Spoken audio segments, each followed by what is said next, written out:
Ensuite, je vais partager mon écran.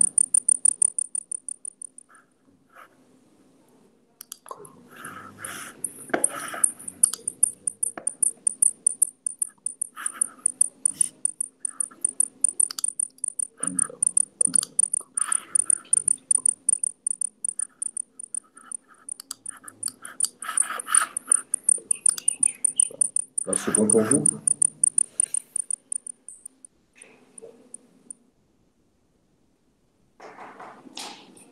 Ok, donc allons-y. Sur ce premier cas, il y a un truc qui fait bip bip. Est-ce que c'est moi qui fais bip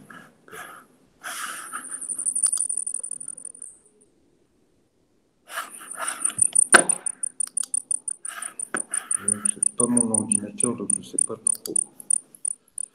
Peut-être un truc désactivé. Alors, je ne vais pas prendre ça d'ailleurs.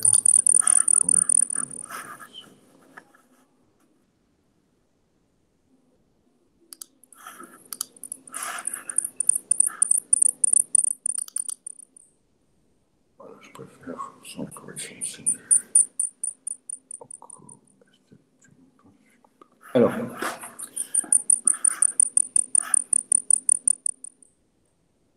donc, ouais, je pense que c'est le mien de micro.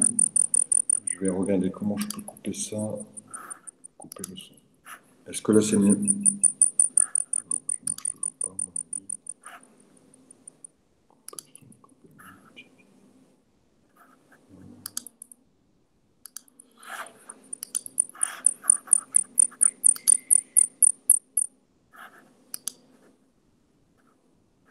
Couper le haut-parleur.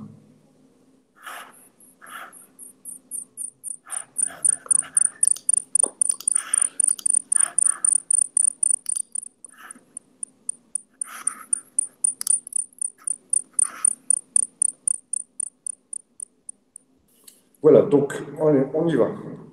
Ici, on vous demandait donc de pouvoir proposer à Madame Lepoutre une forme juridique ou une solution juridique qui lui permettrait de protéger son patrimoine. On parle bien de son patrimoine dans sa globalité. Donc, il fallait proposer une des trois formes juridiques.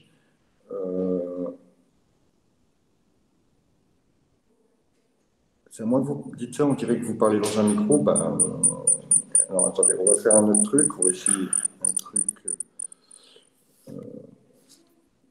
C'est-à-dire que je vais fermer.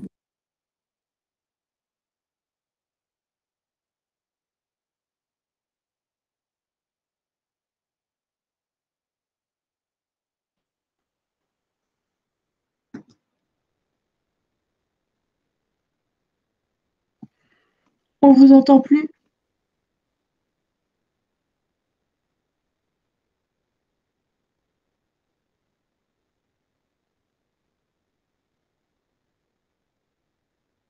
Est-ce que là vous m'entendez? Oui, on vous entend. Bon, là, est-ce que vous m'entendez? Oui. Ah, ça fait plus de bruit, là, c'est bon. Moi, ça Voilà, fait vous plus. avez coupé les Moi, sons. je vous entends vraiment pas beaucoup. Hein, alors, top. Ok, allez, on y va. Parce que sinon, on va jamais s'en sortir.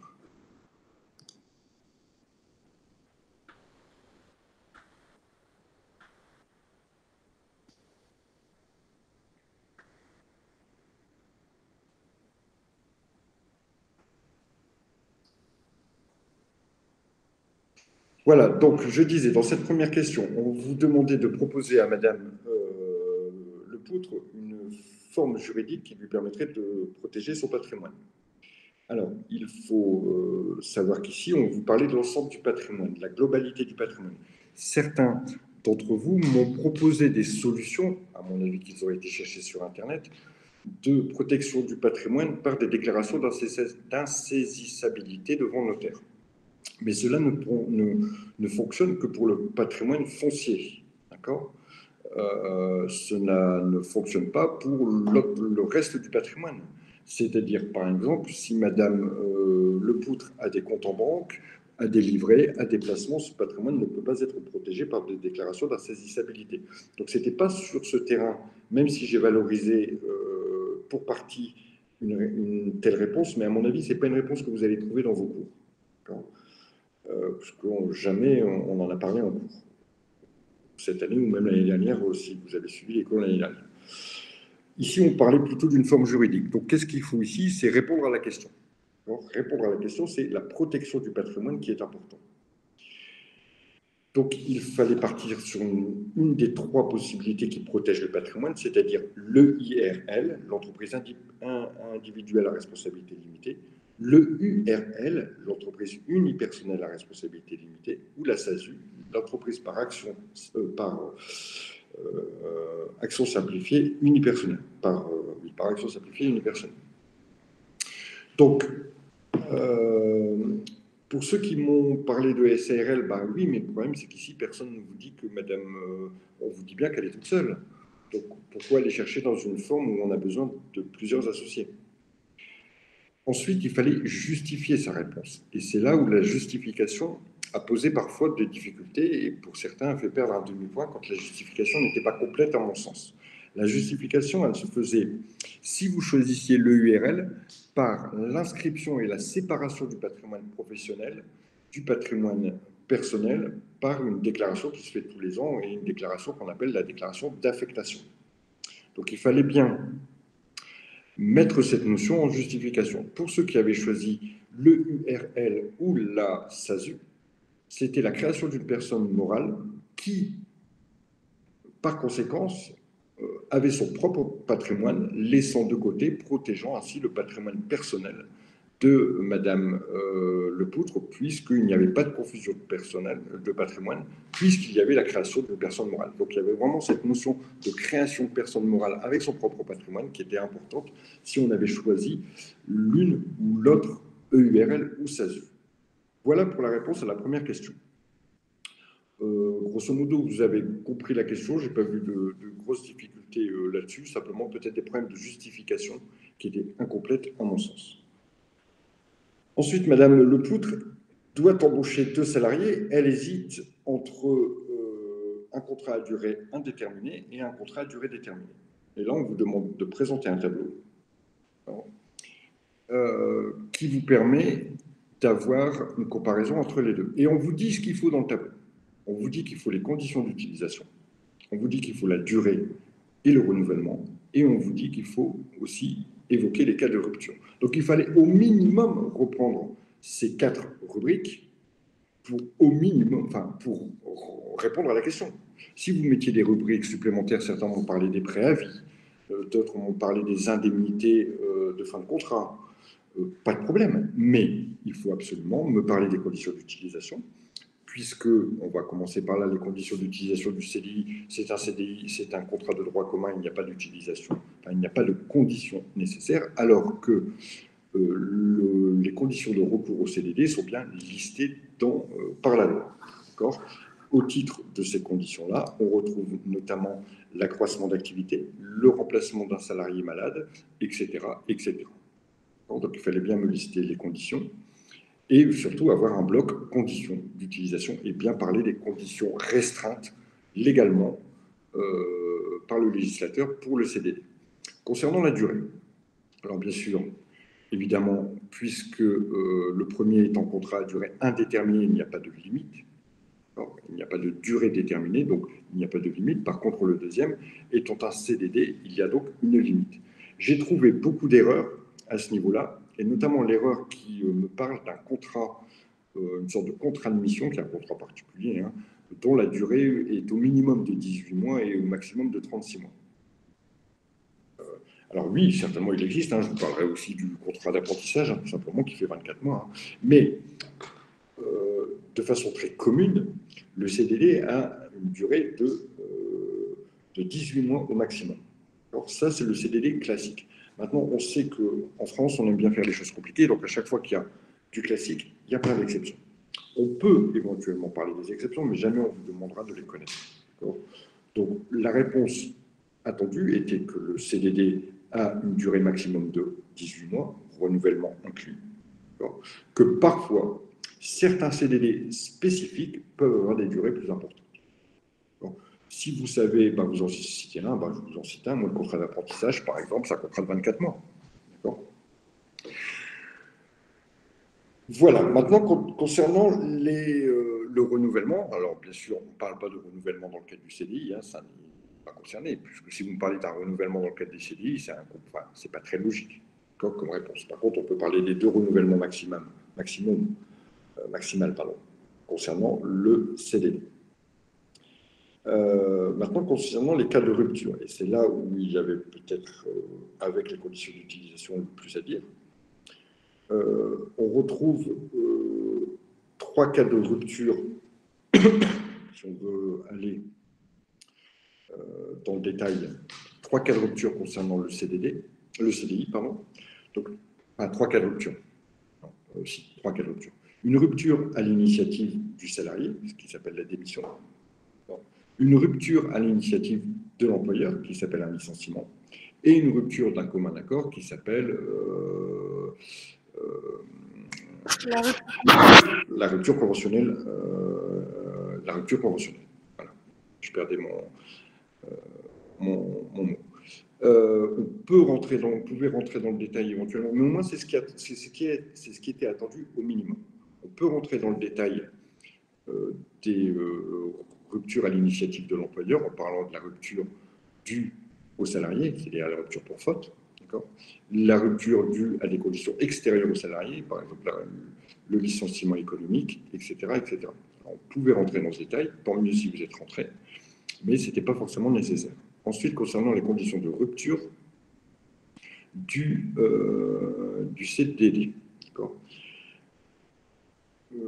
on pouvait évoquer la rupture durant le préavis, et non pas, j'ai vu quelqu'un qui m'a marqué à la fin du préavis, pas du préavis, de la période d'essai, excusez-moi, à la fin de la période d'essai. D'abord, sur la période d'essai, certains m'ont dit, elle est obligatoire, alors certains m'ont dit pour le CDI, d'autres m'ont dit, la période d'essai n'est pas obligatoire. Elle n'est obligatoire dans aucun contrat. Alors bien sûr, elle est souvent mise dans les contrats, mais elle n'est pas obligatoire dans un contrat. On peut très bien conclure un contrat sans période d'essai, tout simplement parce qu'on ne peut pas faire de période d'essai, par exemple. Imaginons un CDI qui fasse suite à un CDD. Vous ne pouvez pas mettre de période d'essai dans le CDI, puisque la période d'essai sert à tester les compétences professionnelles du salarié. Si vous avez eu le salarié en CDD précédemment, il n'y a pas beaucoup d'utilité à remettre une période d'essai, ou en tout cas de nécessité, ou en tout cas de justification légale, à remettre une période d'essai dans le CDI qui va suivre le CDD. Donc, première petite remarque là-dessus, la période d'essai n'est pas obligatoire. Alors, certains ont fait tout un détail sur les durées, c'est très bien, très bien, très bien.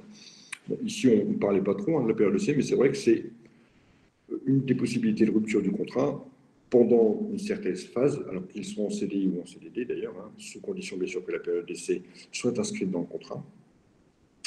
Une possibilité de rupture, qu'elle soit à l'initiative de l'employeur ou à l'initiative du salarié, sans avoir à justifier d'un motif. Donc on a une première possibilité qu'on aurait pu d'ailleurs, et je l'ai peut-être oublié, mais qu'on aurait pu reprendre aussi dans le cadre du CDI, la possibilité de la rupture, que ce soit à l'initiative de l'employeur ou à l'initiative du salarié, ici, pendant une période. Rupture qui ne nécessite pas de motif. En dehors de ce type de rupture, a priori, de base, le contrat CDD ne peut pas être rompu, que ce soit à l'initiative de l'employeur ou du salarié. Toutefois, on le sait toujours, il y a toujours des exceptions à un principe. Ici, le principe, c'est que le contrat ne peut pas être rompu. Bon. Toutefois, il existe des exceptions, notamment quand le salarié peut justifier d'un CDI, peut justifier qu'il ait obtenu un CDI, par exemple. Ou pour l'employeur en cas de faute grave, en cas de faute lourde, mais aussi en cas de force majeure. On est aujourd'hui en période de Covid, je suis sûr que certains CDD ont été rompus, tout simplement parce que l'activité a été arrêtée à cause du Covid. Donc là, par exemple, c'est un cas de force majeure. Il y a aussi, par exemple, le CDD pour incapacité reconnu par la médecine du travail. La rupture du CDD pour incapacité reconnue par la médecine du travail. Voilà ce qu'on attendait dans cette question, et avec donc au moins la partie conditions d'utilisation, surtout les recours, les cas de recours pour le CDD, ça il fallait les citer, la durée, avec ces 18 mois de façon globale, mais avec des exceptions, le renouvellement et les cas de rupture pour les deux types de contrats. Ensuite, question suivante, on demandait de définir le bail commercial. Alors, il y a eu deux types d'erreurs sur cette question. La première, les gens qui ont confondu bail commercial et contrat de crédit-bail. Contrat de crédit-bail qui a un mode de financement qui permet à un crédit-bailleur d'acquérir un matériel et de le louer ensuite au locataire avec une option de vente à la fin de la période de location. Ce qui n'est pas du tout le cas ici. On vous parle du contrat de bail commercial. D'autres personnes se sont arrêtées au mot bail et m'ont fait état du bail d'habitation, sans du tout voir les particularités, les spécificités du bail commercial. Bon, inutile je pense que ces personnes n'ont pas vraiment lu la question et ne se sont pas vraiment mis sérieusement sur leur devoir, surtout pour ceux qui m'ont parlé du bail d'habitation, parce que nulle part dans vos cours on vous a parlé du bail d'habitation, donc je ne vois pas pourquoi on me poserait une question là-dessus. Alors, ici, qu'est-ce qui était attendu? Donc, il était attendu que, évidemment, le bail commercial, on pouvait en avoir d'abord une petite phrase. Ah oui, oui.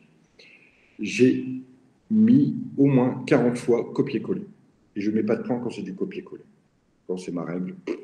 Alors, sachez que je corrige des TR qui sont des travaux de recherche de l'EDNH et que j'ai un logiciel dans lequel je passe pratiquement toutes mes copies et qui me dit, bah voilà, il y a du copier-coller dans votre logiciel.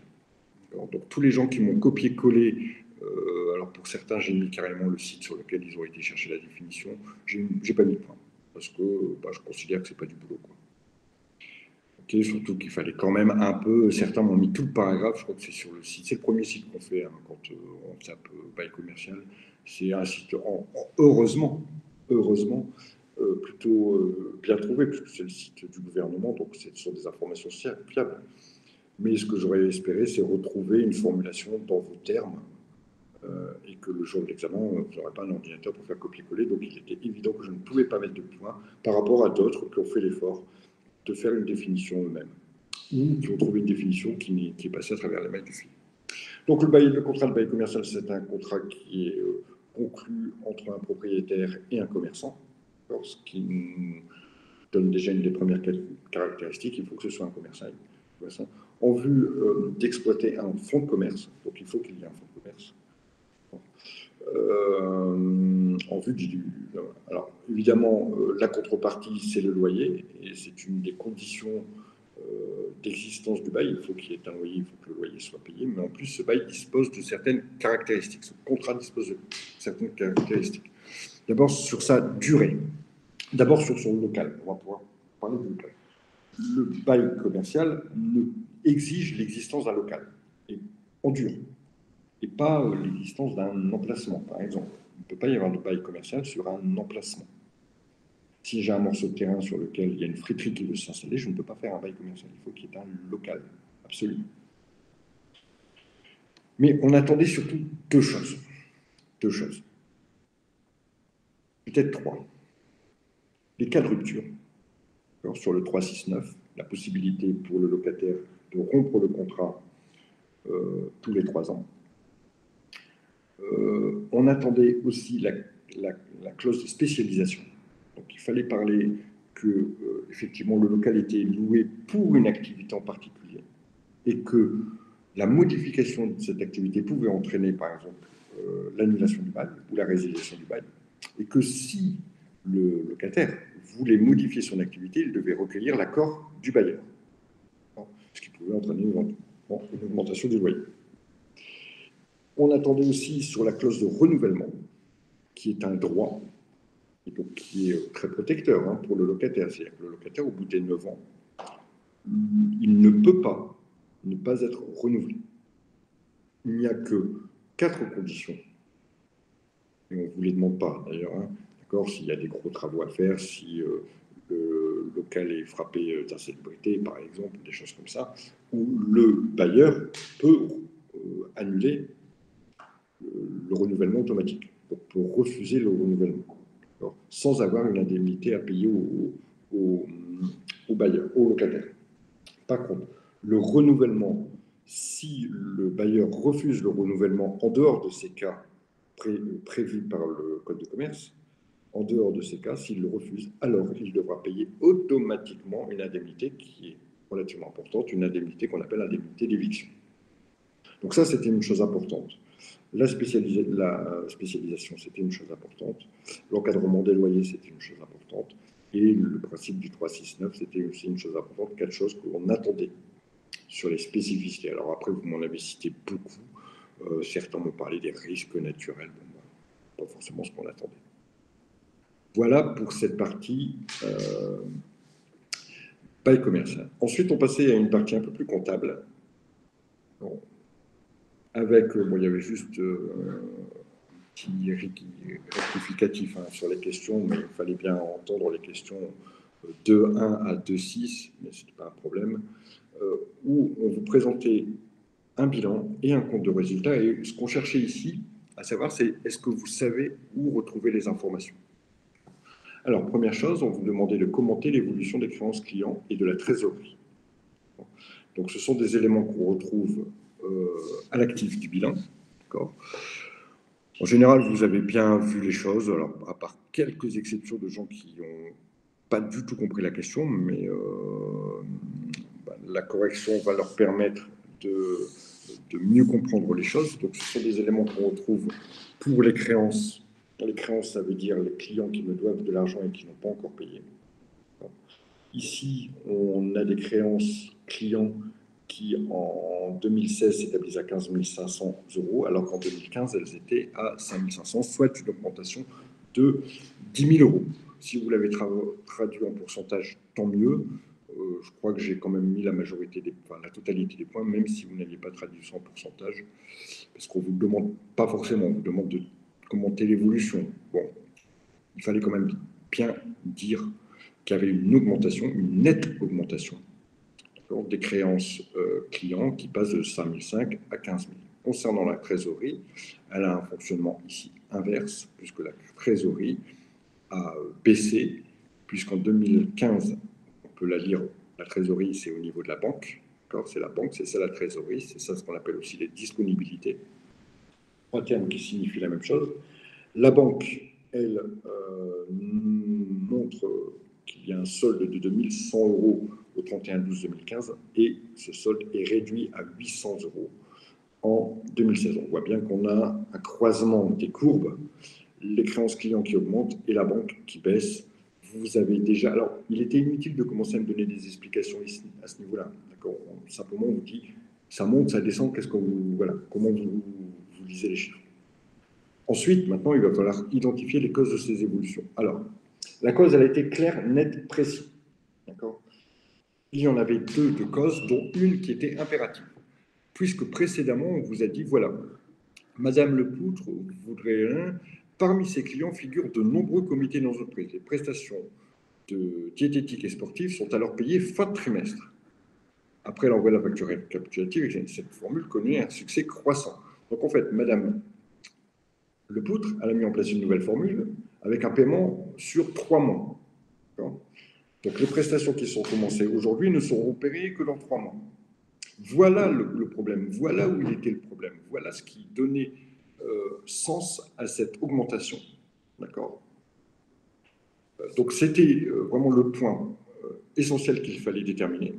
Voilà, la nouvelle cible client avec des clients qui payent au bout de 3 mois va faire augmenter, évidemment, si on fait les comptes, imaginons des clients qui ont commencé leur abonnement, ou même des clients qui ont commencé leur abonnement, donc décembre, novembre, octobre, au 1er octobre, le 31 décembre, on leur envoie leur facture et ils vont payer le 3-4 janvier. Donc, obligatoirement, c'est de l'argent qui reste dehors et qui apparaît dans la partie des clients. Et l'argent qui est dehors, évidemment, c'est l'argent qui n'est pas à la banque. Voilà ce qui explique les deux phénomènes. Un, l'augmentation des créances clients, et deux, la baisse de la trésorerie. Ensuite, d'autres ont vu notre explication qui était tout à fait judicieuse. C'est que, effectivement, stocks ont augmenté de 4 600 €. Et on sait que les stocks mobilisent aussi de la trésorerie. Alors là, rien à voir avec le poste client. Rien à voir avec l'explication, mais peut-être qu'évidemment, il y a plus de prestations, donc on a besoin d'avoir plus de stocks. Mais ici, on peut remarquer que l'augmentation des stocks a certainement, elle aussi, une influence sur la banque. Alors, sur la banque, on sait que les dettes fournisseurs ont peut-être aussi une influence, mais ici, les dettes fournisseurs, elles n'ont pas cette influence-là, ceux qui m'ont parlé de... Parce qu'on voit que, finalement, j'ai augmenté aussi mes dettes fournisseurs. Donc, ce qui veut dire que, normalement, la partie dette fournisseur aurait dû faire augmenter la banque. Donc, tout ce que je dois aux fournisseurs, normalement, c'est dans ma banque, pour l'instant. Donc, il ne fallait pas me parler de la partie fournisseur, mais juste la mise en place du paiement au trimestre et l'augmentation des stocks.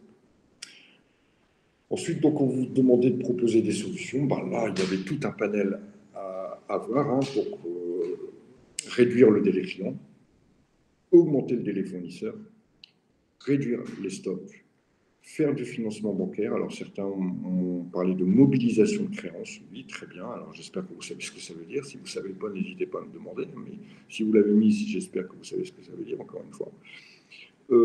Apport en capitaux de la part de l'entrepreneur. Il y avait plein de solutions. Il m'en fallait au moins 2, voire 3 pour avoir la totalité des points.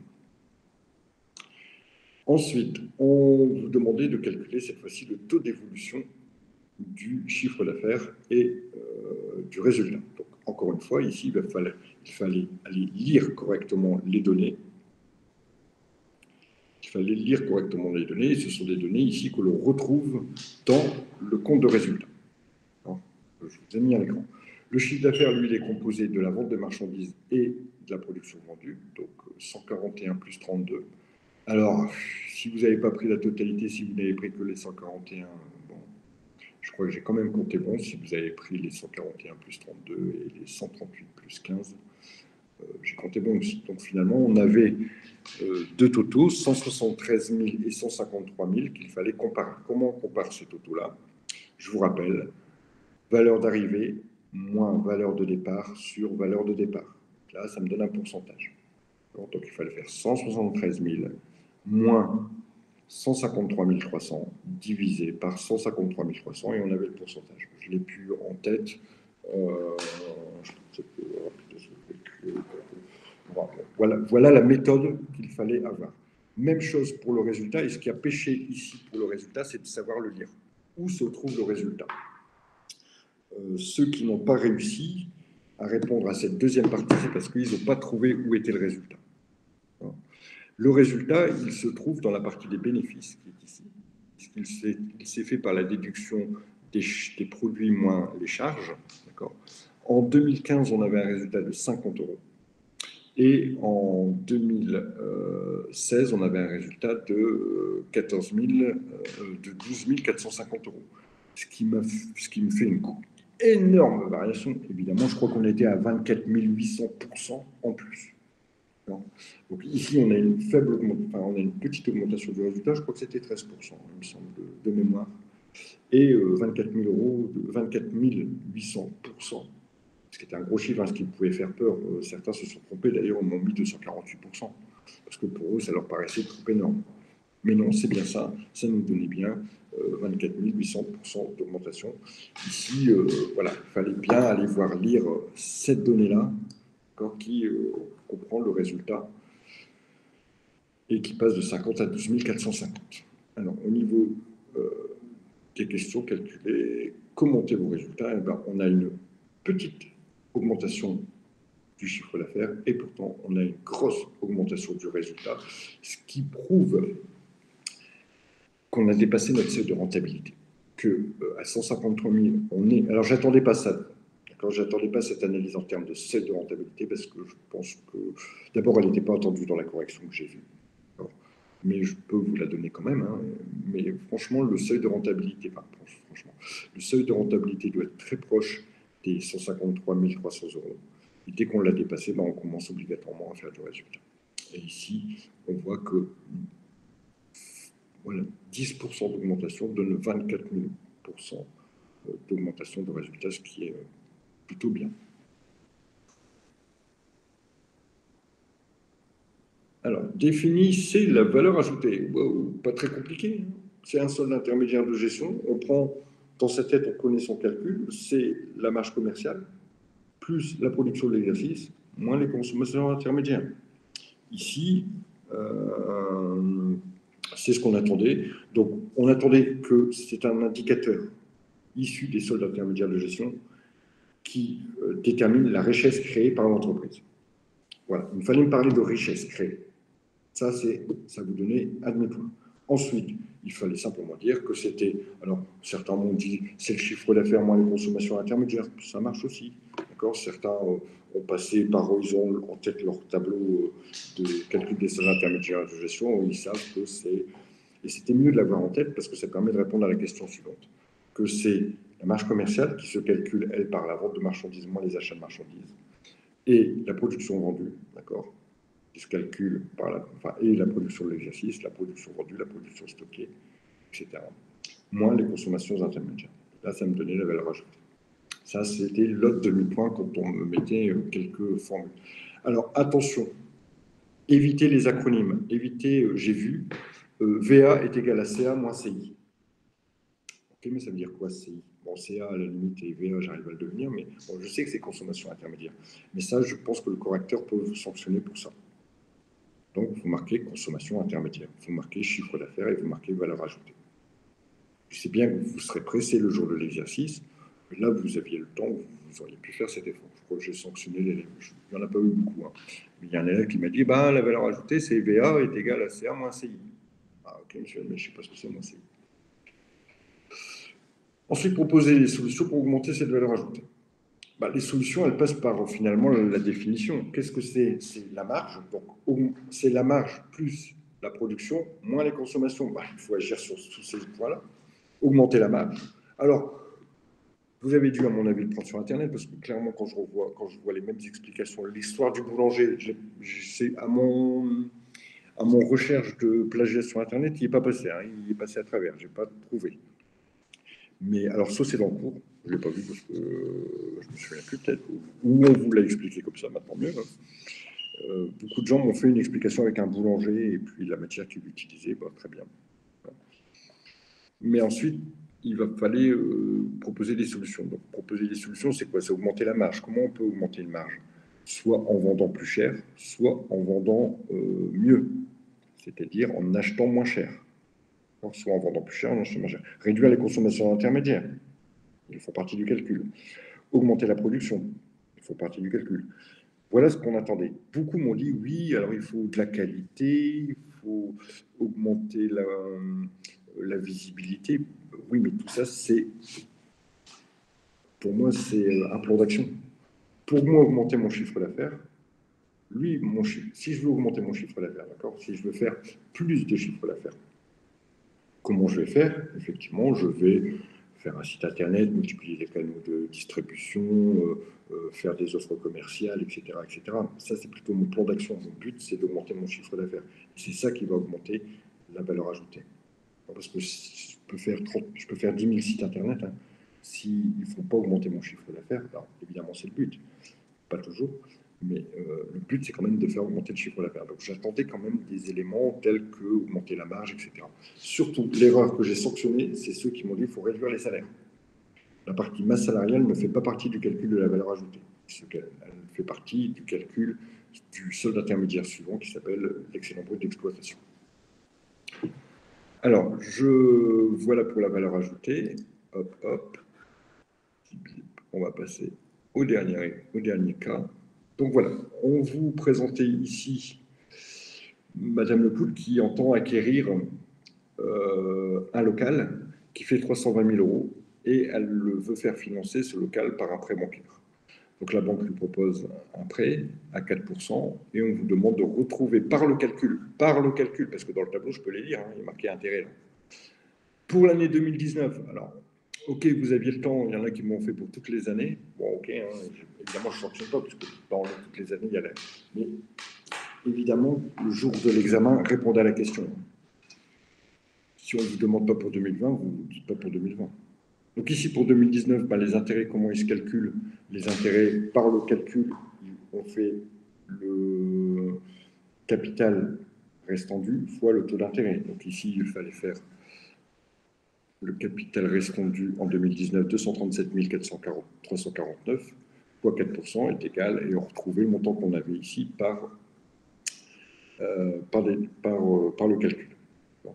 Ensuite, concernant le montant du capital remboursé, alors évidemment dans cette année-là, où depuis le début, j'ai accepté les deux réponses, puisque depuis le début, on additionnait la partie du capital amorti et on trouvait le capital amorti depuis le début. Mais ou sinon, on prenait l'annuité moins les intérêts, 53 000 moins 9 000, et on retrouvait la partie du capital amorti qui est ici de 43 821. Erreur que j'ai faite, certains m'ont dit que c'était 237 000, ils sont arrivés là, ils m'ont pris toute la partie du capital amorti, et puis ils m'ont dit, on a déjà remboursé 237 000. Non, il reste encore à rembourser 237 000. Donc, il y a eu des petites confusions à ce niveau-là. Alors, par contre, indiquer les incidences du remboursement de cet emprunt sur le compte de résultat et sur le bilan. Alors, tous ceux qui m'ont parlé d'amortissement se sont trompés. Les amortissements, on parle d'un tableau d'amortissement d'emprunt. Je sais que c'est trompeur. C'est trompeur parce qu'on a parlé d'amortissement, mais dans l'acquisition d'un bien. Ici, on vous demandait le remboursement de l'emprunt. Le remboursement de l'emprunt, il va avoir un impact dans le compte de résultat. C'est que les intérêts, 9 400, vont venir grossir la partie des charges financières. C'est tout ce qu'on a demandé. Alors, certains m'ont dit les charges. Bon, j'aurais bien voulu charges financières. Mais bon, je crois que j'ai compté bon quand même. Et au niveau du bilan de l'entreprise, qu'est-ce que va faire la partie de capital? Va venir diminuer la partie des dettes et emprunts auprès des établissements de crédit. Alors, si vous m'en avez parlé, mais que vous ne m'avez pas forcément dit cette formulation-là, je crois que j'ai compté bon aussi. Certains m'ont dit, voilà, le prêt, il va venir grossir. Oui, d'accord, mais le remboursement, il vient diminuer le montant qui a été inscrit au départ des 320 000. Mais j'ai vu que vous aviez compris qu'effectivement, la partie du prêt venait dans le bilan, dans la partie des dettes au passif, et pour la partie des intérêts, venait uniquement au niveau des charges financières et venait donc diminuer le résultat, certains, ou les bénéfices, certains m'en ont parlé. Ensuite, on vous demandait de calculer des ratios d'autonomie financière. Le ratio d'autonomie financière, vous pouvez en trouver 10 000 formulations différentes sur Internet, ce que certains ont fait d'ailleurs. Mais on vous mettait une information et il fallait calculer comme cela. Les capitaux empruntés par rapport aux capitaux propres. Le capital emprunté, c'est 320 000. Ou si vous vous mettiez sur l'année 2019, là, vous allez prendre 320 000. Ça, c'est le capital emprunté. Regardons maintenant le bilan, les capitaux propres, 21 800. Il fallait faire 320 000 sur 21 800 et peut-être rajouter les 17 000 qu'il y avait déjà. Si vous ne les avez pas rajoutés, ce n'est pas grave, puisque voilà, au niveau des années, ça fonctionne comme 2017. Là, 2016, on ne sait pas en 2017 si éventuellement ces 17 200 avaient été remboursés. Que vous les preniez ou que vous ne les preniez pas, ce n'était pas très grave. Mais il fallait faire donc 320 000 plus 17 200 divisé par 21 800. On obtenait 0, et quelques, donc un ratio de 0,79, il me semble. Un ratio d'autonomie financière en dessous de 0, en dessous de 20, pardon. Par contre, sur l'année précédente,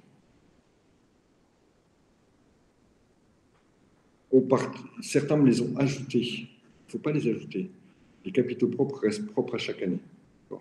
Donc, après l'emprunt, on arrivait à un ratio, alors je n'ai plus les détails en tête, on arrivait à un ratio d'autonomie financière à plus de 15. En fait, ce qu'on voulait, c'est vraiment que vous trouviez un ratio inférieur à 1 et un ratio supérieur à 1.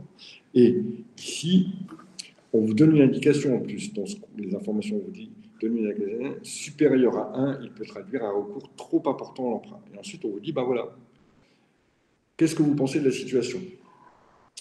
Ici, ce qu'il faut expliquer, c'est qu'effectivement, Madame Lepoutre va avoir des difficultés, obligatoirement, puisqu'on a un ratio d'indépendance qui est ici supérieur à 1, donc qui traduit une véritable dépendance par rapport à la banque.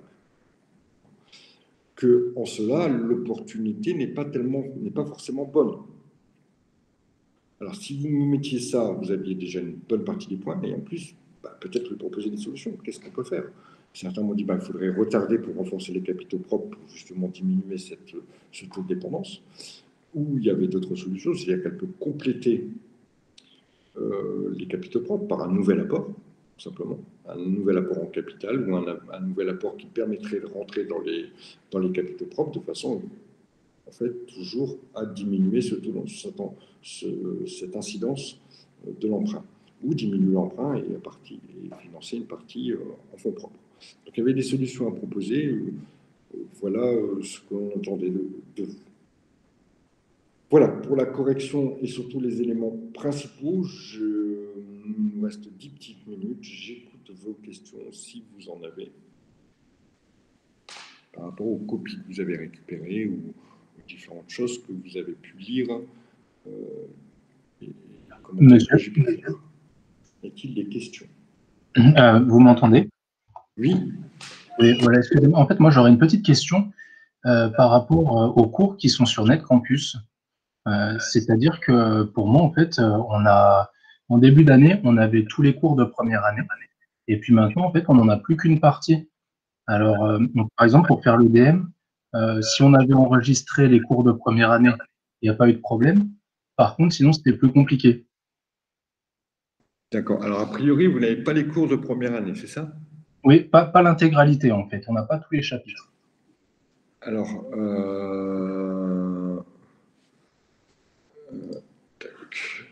de toute façon, après, on a déjà eu cette discussion. Il me semblait que c'était réglé. Parce qu'en fait, on l'a mentionné plusieurs fois à notre campus, et pourtant le problème persiste.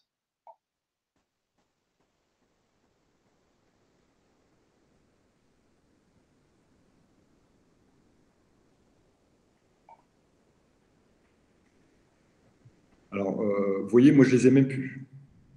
Et ça date d'aujourd'hui. Hein. J'ai plus non plus les cours de première année.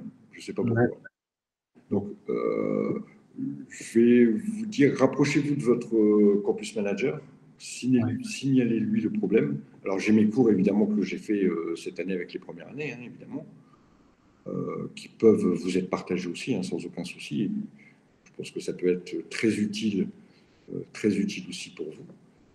Parce que, oui, en effet, ça serait vraiment intéressant, parce que c'est une information qu'on a remontée il y a déjà plus d'un mois. Je l'avais relancé plusieurs fois par mail. Et pour le moment, c'est vrai qu'on est un peu dans une impasse par rapport à ce problème-là.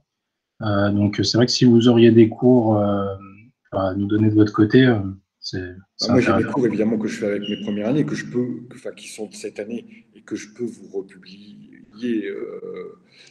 Est-ce que... sélection...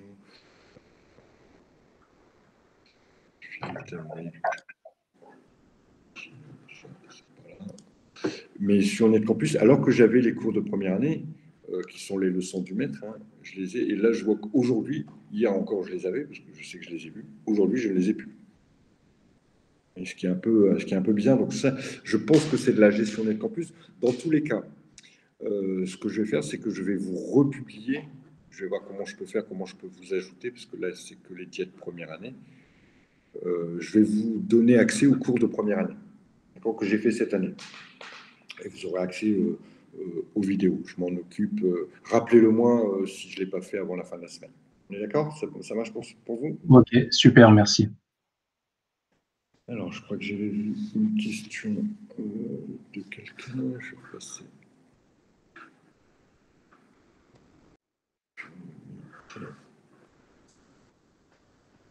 Alors, vous attendez combien de possibilités pour cette question? Quelle question, Estelle?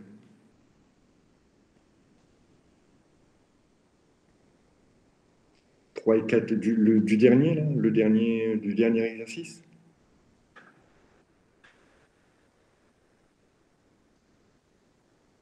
Oui, la toute dernière. La toute dernière, j'attendais. Alors, on attendait déjà que vous indiquiez que ce n'était pas forcément un super plan, d'accord, puisque vous justifiez ça par le ratio, le ratio qui n'est pas bon, qui est supérieur à 1. Donc, ce qui vous permet de justifier le fait que vous déconseillez plutôt à madame. Et ensuite, on attendait une voire deux, en fonction, évidemment, si elles sont pertinentes. J'attendais 1 à 2 possibilités.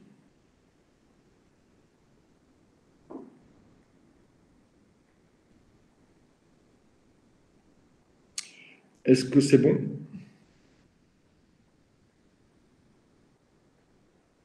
Bon, alors si c'est bon pour tout le monde, on va arrêter là. Demain, je corrigerai. Alors, je pense qu'il est pratiquement impossible, puisque j'ai encore cours derrière là, il est pratiquement impossible que j'ai corrigé les BTS blancs. Et de toute façon, ce ne sera pas cette semaine, c'est sûr. Parce que je devais les avoir il y a très longtemps et on me les a envoyés pour partie. Je ne les ai même pas encore tous aujourd'hui. Et que un BTS blanc à corriger, c'est un minimum de 10 minutes par copie. Donc, vous voyez que c'est déjà pas beaucoup. Et oui, je vous envoie le tableau récapitulatif. 10 minutes par copie, ça me fait sur 90 étudiants 900 minutes, ce qui correspond à 15 heures de correction. Il est impossible que je fasse 15 heures ce soir, ni demain, ni cette semaine d'ailleurs. C'est impossible, j'ai d'autres choses aussi, j'ai d'autres choses à corriger. Et donc, il est impossible. Donc, vous n'aurez vos copies que la semaine prochaine, ça c'est sûr. Par contre, je ferai la correction quand même demain. On pourra refaire un point si vous avez des questions la semaine prochaine, parce que j'ai prévu de le faire comme ça et je vous ai dit de toute façon que les TD sera préparé que pour la fin de semaine. Donc, on garde notre organisation. Je fais la correction, donc si je vous ai demain ou si je vous ai après-demain, je ne sais pas, mais le prochain cours sera consacré à la correction du BTS blanc. Si c'est bon pour vous, eh ben, écoutez, on termine là et puis on se voit. Pouvez-vous me rappeler quels sont les chapitres qui tombent le plus au BTS? Je l'ai dit à chaque fois, hein, à mon sens, il y aura du droit. Il faut bien connaître les problèmes des contrats, je pense. Ce que je préfère vous dire, c'est les chapitres qui ne tombent pas. Qui ont très, après, c'est pas moi qui vais le sujet, attention. Donc, les chapitres qui ont très peu de chances de tomber, c'est la représentation des personnels. Très peu de chances. Je pense qu'un chapitre sur les juridictions ne va pas tomber non plus. Il y a eu des modifications très récentes. Donc, je pense que des chapitres comme la première partie du marketing que l'on va faire ne va pas forcément tomber. Par contre, je suis pratiquement sûr que, oui, je vous ai dit, la partie droit sur les contrats, la partie seuil de rentabilité, la partie bilan, la partie compte de résultat, on est pratiquement sûr d'avoir un des trois qui va tomber. Voilà, mesdemoiselles. Bon, allez, je me sauve parce que j'ai un autre cours derrière. Je vous dis salut à tous et à la prochaine. Ciao.